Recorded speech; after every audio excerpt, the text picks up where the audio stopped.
As we continue, it's now time to change gears and talk about property taxes.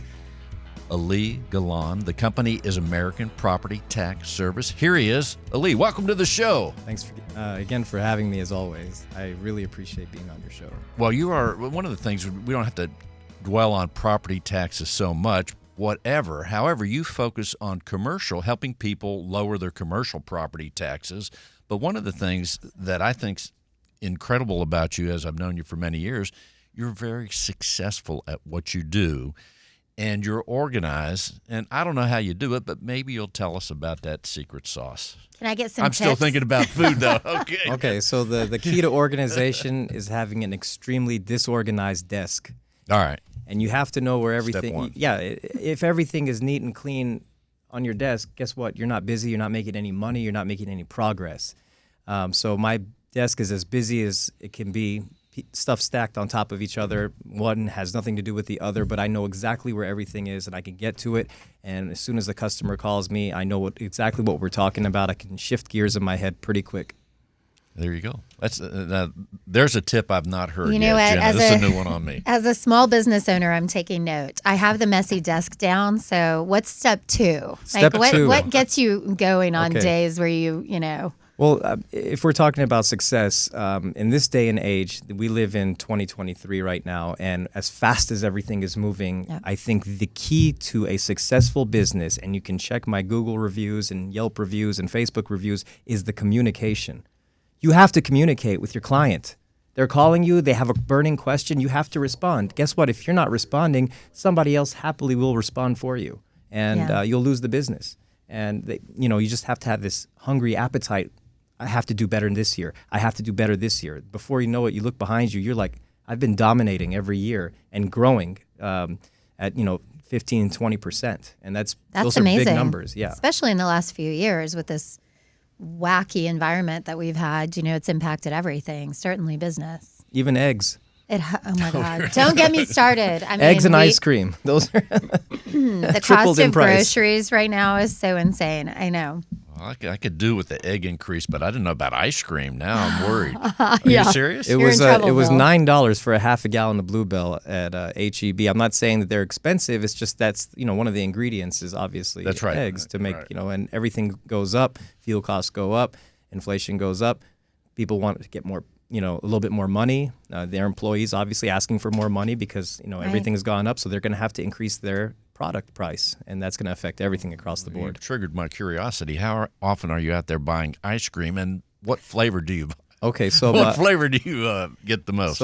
My favorite personal ice cream is the pecan praline ice cream. That's just like when you get that small bit of praline in the back of your mouth, and you crunch on it, and you got that nice smooth vanilla flavor of the ice cream, and that's just the best. But my kids are in love with Rocky Road, marshmallows, nuts, chocolate. I mean, they just want it all in one bite. I love There it. you are. So we started with the main Oh my courses. God, Now oh we're my God, now I we're know. dessert aisle. So you're gonna stop by and get rotisserie chicken at True Craft, and then Half ice cream gallon for of- dessert. Yeah, I don't know which one's going to cost more. Yeah, possibly the ice cream. Bit. That's awesome. So you're talking about though, the world has changed. Prices are going up. Things are still a little bit wacky. Thankfully, everyone's getting back to business, but your clients come to you because they want to save, right? Yes. On one of the biggest ticket items that we all have, property taxes. Talk us through that a little bit. Okay, so a lot of people actually don't think about property taxes until real estate starts going crazy. When real estate starts going crazy, well, one of the biggest taxes you have to pay is property tax, and that's due at the end of the year or the end of January 31st, which is the deadline to pay your property taxes, which is creeping up pretty closely right now. So the last day, I just want to get this on the air, a little free information. What is it called?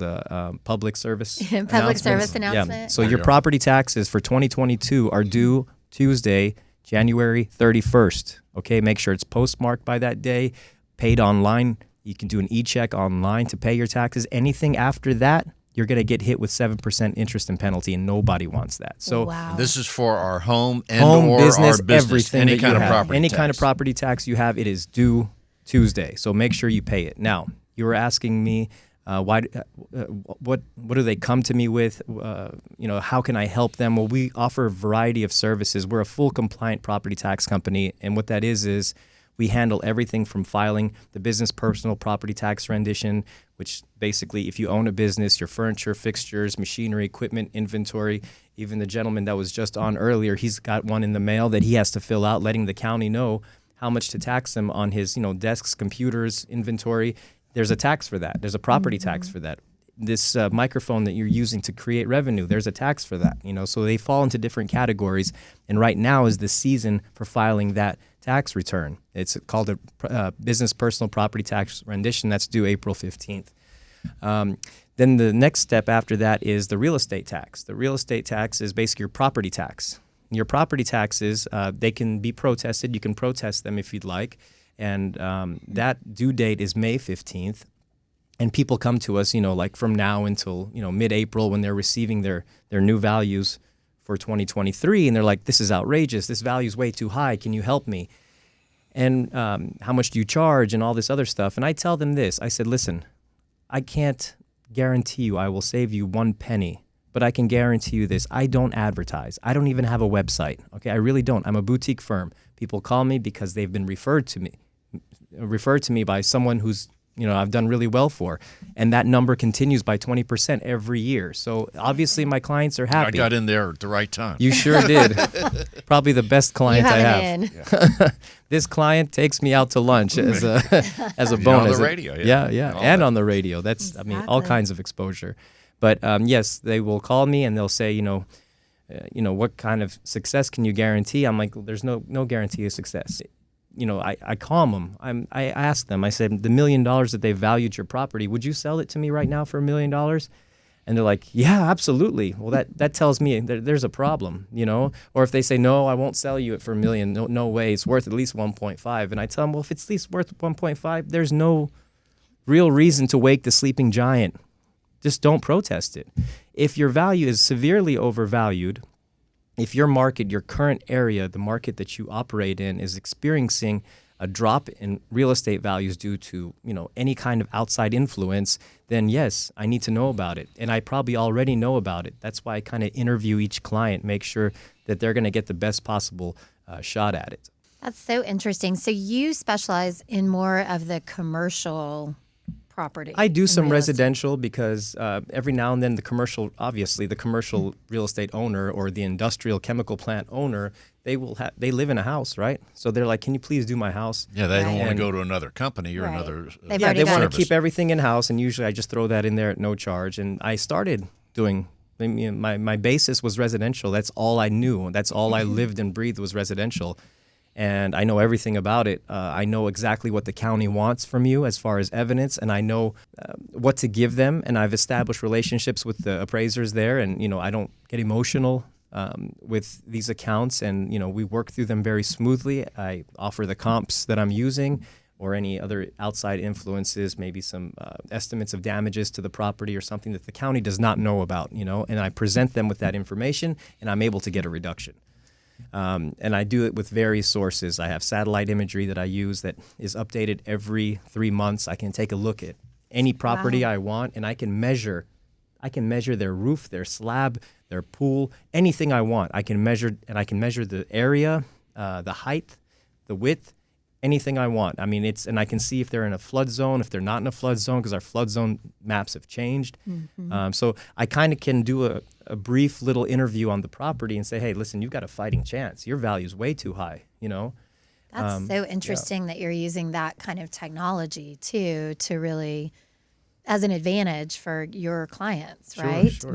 Well, the county uses it against you. Mm-hmm. So whatever they make available to use against you, you can use back on them, which we need to be one step higher than the county, even though the burden of proof is on the county to prove. So my job is to go in and kind of raise the eyebrow and kind of be the bigger burden of proof, and that way we can get a reduction that we want for our clients. Well, one of the things I think about when I think about all the great things, restaurants and great food here in Houston, I've been here for many years, I really enjoy that, but we do have the reputation for having high property tax. I don't know when that started. Do you? I mean, when Well, was it? We always have that. it's- And why is it so high for homes and for businesses? Just So, curious.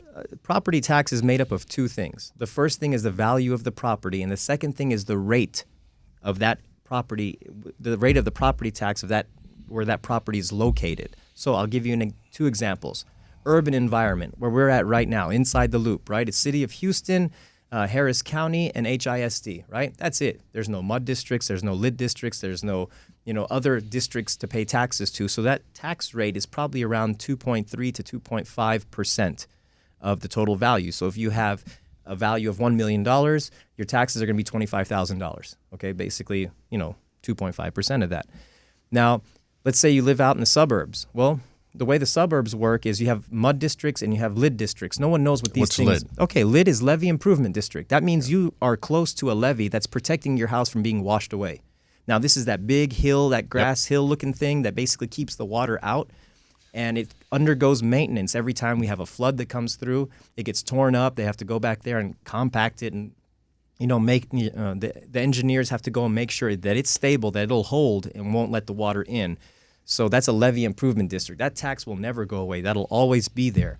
Now, a mud district is a municipal utility district. This is where basically the land developer or the neighborhood developer goes in, buys the land, but doesn't have the money to run the water, the gas, electricity to each individual lot. So he asks the city to do it for him, right? So it's a lump sum of, let's say, $50 million project. The city undertakes that project, right? Then they pass the tax on to the homeowners. Once that $50 million bill gets paid off, obviously it goes by what? Again, value, right? So when they start building those houses on there, that adds value and they pay the tax on it, it pays that mud district all the way down to zero until one day when it is zero, they connect to city services, which they've always been connected to city services, but they'll officially on paper be on city services, and that mud tax will go away. So every year, those mud taxes will get less and less and less until it finally says, oh, Greatwood is now part of Sugar Land.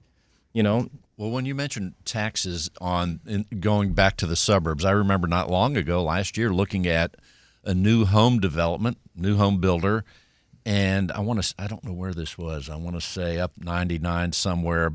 Anyway, I said, well, what are the taxes here? 3 point something. That's right. That's your mud district. But the house high. price was low, wasn't it? I don't know. All I know is that so there's there was a trade-off. high tax. There's a trade-off. So if you're a developer and you go out there and the developer spends his own money and runs the water, gas, electricity, and digs out the streets and the lots and everything, if the developer pays for that out of his own pocket, the price of your house is now 40 to 50% higher. You are no longer attractive anymore to the market, right? In order to stay competitive, you want to make sure you can offer the lowest price and give the biggest house for the lowest price possible. And by doing that, you have to let the mud district come in and do their thing, so it brings your initial bottom line cost lower. And then I went further north, and I favor this area. By the way, I may move there, buy a second home. Are you talking about Fulshire? No, I'm talking. No, I don't think they have low taxes, but I'm talking about New Waverly, a brand new home development up there. It was 1.9. Yeah, there's no mud district. And I was asking the sales guy there, who became my friend. I said, "Man, what are some of the things other than the 3-car garage and the acre home plots? What attracts people?" He says it's the low taxes. The 1.9%. Wow. They're not connected to city services. That's the thing. That's the biggest difference right there. There's no mud out there. And they're living happily ever after. Last I checked. Yep. I don't know. But it's a little bit of a commute. That's true. There's a price to pay. You're either going to pay the tax or you're going to pay the gas. But isn't it interesting that there's such variables within a 50-mile radius? Not even that. Just saying. Maybe even less than that. It's wild. Yeah. And I didn't realize how all that worked. So that's why if I didn't have the dogs, I'd rent. But just saying. It's pretty profound. And actually, when you move into the city, then you start looking at houses inside the city. You're like, why is the price so high on these houses? Exactly. Well, because the taxes are so low. The tax rate is low, but the offset to that is the value of the house is going to be up. Literally, the reason people move to Texas is because of our no state income tax. Yeah, one of them. We don't have state income tax. We have an amazing, exploding job market here. Literally, you could fill out a resume and just be working probably in the same week in almost any environment, any work environment, whether you want to be in the business world, whether we want to be in hospitality. In Houston, our hospitality numbers are way up. We have a lot of restaurants, bars, hotels. Our hotels are starting to look very trendy, like, out-of-state hotels, vacation hotels. Some people even do what do they call it? The staycation. Yeah. We have a hotel that has a Texas-sized and Texas-shaped lazy river. So anyway, so what brings people here is you get more for your money. You get a bigger house, you pay less taxes, you do get a lot. And you get a job immediately. You do. So they move here, and then whenever you have a lot of people moving here, you have supply and demand issues. So as the supply dwindles and the demand increases, the prices go up, taxes go up, everything goes up. So we choose personally to stay in the suburbs because we get a lot more for the house that we live in. And it's just easier, and the schools are more preferred, that we prefer our kids to go to are in the suburbs. Our schools, our free public schools, the quality of the education they're getting is equivalent to private schools. That's amazing, because it's definitely, even like if you're talking inside the loop, we moved outside the loop a little bit, not much, but like Memorial Spring Valley area where TrueCraft is, because once I had kids, I was like, well, we either have to pay for private school. I can't send them to the schools that were zoned for my house at the time in Garden Oaks, I think the schools have gone up a little bit, but to your point, it's like you pick by all these different things, and tax rate is one of the biggest indicators for sure. To each his own, and we have a lot of multifamily. But what I mean by multifamily, that's our term for it. You guys call it apartments. Okay, so these apartments, when you pay the rent, wherever that apartment is zoned to, your kid gets to go to school there. So you'll see in our neighborhoods, even apartments are going up in our neighborhoods in the suburbs, and they're getting zoned. People are happily paying that inner city rent for the out of city apartment just so their kids can go to school. At the free public school that apartment is zoned to, they're after the schools. It depends on everyone's situation. You have empty nesters, which want to live in the city or closer to Galveston or Clear Lake, or you have the families that, they're still, the kids are in school. You want to be closer to the suburbs.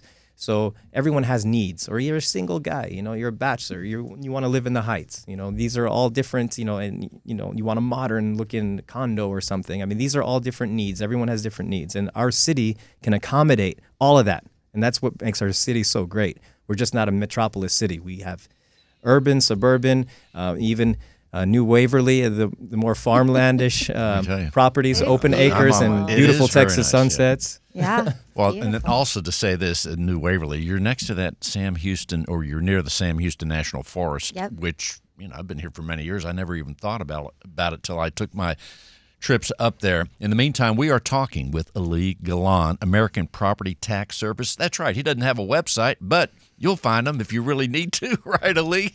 Yeah, it's easy. You can pick up the phone and give me a call. Our office number is 281-240-0101. If you hit any of the extensions, someone's going to be able to help you out. It's 281-240-0101. We're in Stafford, Texas. You're a very organized person, analytical too. I've been, and you love food. So let's tell people how you stay organized as a father of two children, as a husband. How do you do it? You're juggling, and your parents are also tremendous as well. Thank you very much. I appreciate that. Well, of course, I work for my father. My father started the company in 1981, and here we are today. But as far as getting to my own personal life, as far as the secrets of success, there's nothing better than waking up around 6 to 6:30 in the morning, making breakfast and lunch for your daughter and your son. And in the meantime, I'm making myself my little coffee drink, whether it's hot or cold that morning. It just, it doesn't matter. One day it'll be hot, one day it'll be cold. And then I'll hit the gym. I cannot live without the gym. I go to an amazing gym named BNKR Bunker out in Sugarland, Richmond area, and we do CrossFit-like exercise, and that really gets my mind moving, my blood pumping, and really just stimulates me enough to where I can come home, take a shower, get to work, and get after it. If I lose any of those little pieces of my success, that leads me to success, then I don't know where I'd be right now. And before we close this segment, one other tax tip. What else you got? Okay, so if you're planning on protesting your own property taxes, I recommend, luck. yeah, no, Call me. no. First of all, nobody knows the property better than the property owner. Some people are very hands-on and like to get things done themselves. And to you that are listening that like to do that, I recommend 3 things. Okay, first of all, know your deadline dates, when to file certain things. Second of all, make sure you're fully prepared with your evidence. Make sure you always carry 5 copies of your evidence with you, because you don't know if you're going to go to the board or you're going to just go to the informal. You don't know where you're going to settle. But the highest level that you would settle at would be at the board level, and you're going to need 5 copies of that evidence. Make sure your evidence includes sales. Make sure it includes pictures, condition pictures, estimates, And the last thing I can tell you is, please be kind and respectful to the people that you're working with. Do not get emotional. State your facts. If you don't get what you want, there's always the next step. Some good advice. I think I would pick up the phone and call you instead. The number again is? It's 281-240-0101. Thanks for being with us. Awesome. Thank you. You're very welcome.